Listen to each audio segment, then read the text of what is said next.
Bonjour tout le monde, bienvenue sur notre chaîne de Kung Fu Company. Aujourd'hui, on va vous parler de l'économie chinoise dans les 3 prochaines années. Aujourd'hui, c'est fin 2023, bientôt 2024. Cette année, c'est pas une année facile pour l'économie chinoise, ni une année facile pour l'économie mondiale.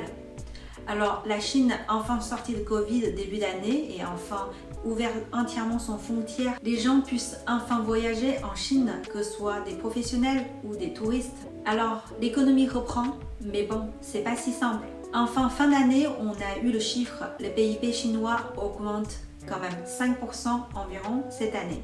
C'est pas si mal par rapport à certains pays qui stagnent avec leur économie, qui est plus en croissance du tout. Par contre, pour le marché chinois, c'est pas si positif. On a discuté beaucoup avec nos fournisseurs et clients.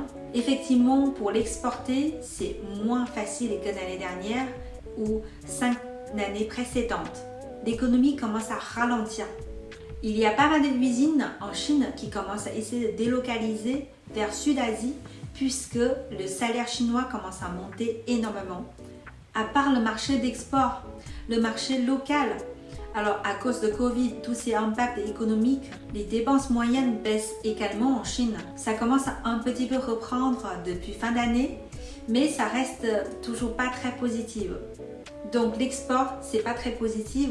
L'économie locale, c'est pas non plus très positive. Après, il nous reste aussi le grand marché immobilier qui impacte énormément le marché chinois. Et malheureusement, on le savait tous, début d'année, on a eu des crises économiques par rapport à ce marché immobilier. Et c'est toujours très tendu sur le marché chinois. Il y a plein de villes en Chine qui rencontrent des difficultés sur le marché immobilier. La prix continue à baisser. Ça impacte beaucoup la confiance des consommateurs chinois. C'est assez compliqué également. Et puis, malgré tout, il y a aussi les conflits géopolitiques. Ça impacte beaucoup aussi l'économie chinoise puisqu'il joue un rôle assez important et assez sensible parmi ces guerres. Je pense que ça va continuer à croître. Par contre, on va rencontrer pas mal de difficultés. Premièrement, pour l'immobilier, je pense que c'est un secteur il faut éviter d'investir en Chine actuellement. Et ensuite, je pense que la Chine va continuer à chercher des solutions pour mieux exporter vers le monde. Bien sûr, il y a beaucoup d'usines qui vont être délocalisées vers Sud-Asie, mais par contre, les Chinois ont cumulé beaucoup de savoir-faire sur des secteurs assez spécifiques, assez high-tech depuis des années. Donc aujourd'hui, ils ont beaucoup plus de technologie qu'il y a 10 ans. Donc aujourd'hui, je pense qu'ils vont plus exporter et développer et innover sur des produits avec des valeurs ajoutées qu'avant juste des produits simples.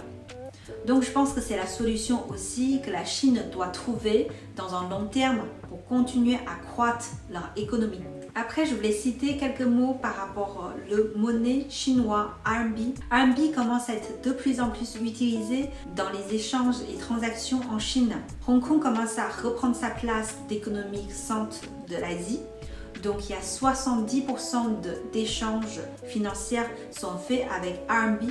C'est beaucoup plus important qu'avant. C'est beaucoup plus important qu'il y a 10 ans. Donc, RMB va prendre de plus en plus sa place dans l'économie d'échange mondiale, à mon avis, d'ici 5 ans.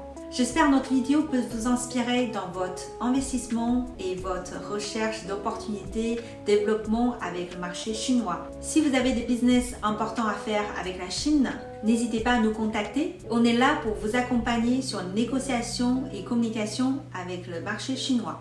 Merci pour votre écoute. J'espère que notre vidéo peut vous inspirer et que j'espère que vous avez aimé notre vidéo. Et à savoir qu'on est une société à Lyon. On travaille dans l'échange économique avec la Chine. On peut vous aider sur la négociation de contrats, l'installation des gros business avec la Chine. Donc n'hésitez pas à nous contacter sur notre site internet. Merci beaucoup, à très bientôt. Au revoir.